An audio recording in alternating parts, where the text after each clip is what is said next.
Guys, I finally bought an anchor. I've had my boat for over a year. I've had this little boat with no anchor. And the reasons are because I was just struggling on which anchor to get. I kept geeking out and geeking out. And at the end of the day, these are the reasons why I chose this anchor. All right, guys, this has been a long time coming. Like I said earlier, I've had this boat for so long with no anchor.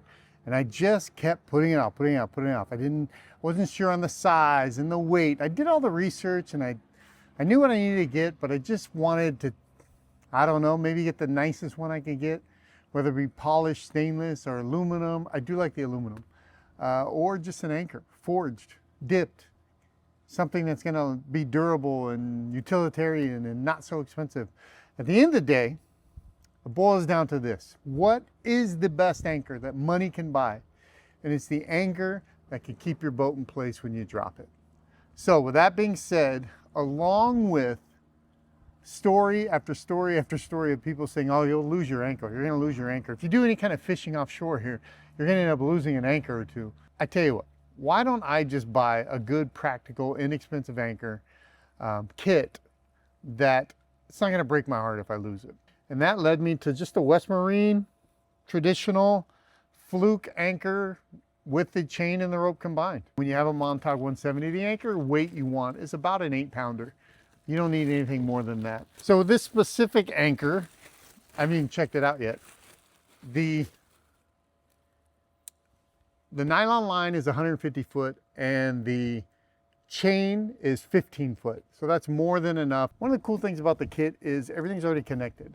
And what I mean by that, the chain is connected, the rope is connected, and I don't have to worry about like tying my own horrible knots and losing my stuff. That gets tied off in the boat. This is locked, and this is locked.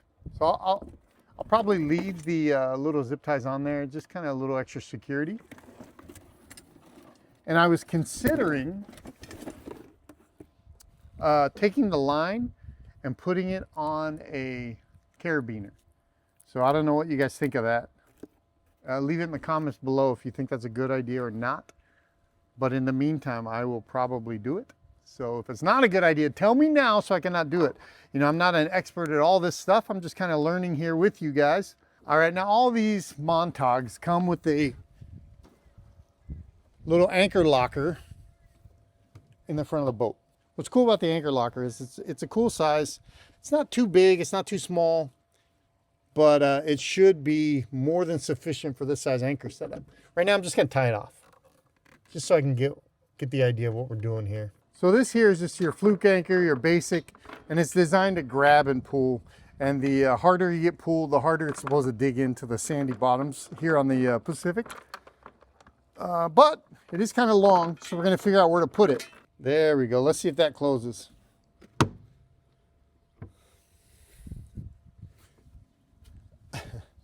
Guys, at the end of the day, I spent a year, literally a year, looking for an anchor. When all I had to do was just buy an anchor and put it in, as simply as that. Don't wait. Anchors are for not just for anchoring you off to stay in a specific spot when you're fishing or boating in the lakes or whatever, but they're also a good safety deal. You don't want your motor to go down and then you just kind of go where the tide takes you because you can't anchor off anywhere. You end up smashing up into some rocks or who knows where you end up. But a simple, I got this for $180. That's after tax and everything. And a simple anchor like this can really save you a lot of headache and heartache if something were to go wrong. Guys, it's a quick one today. That's it for me.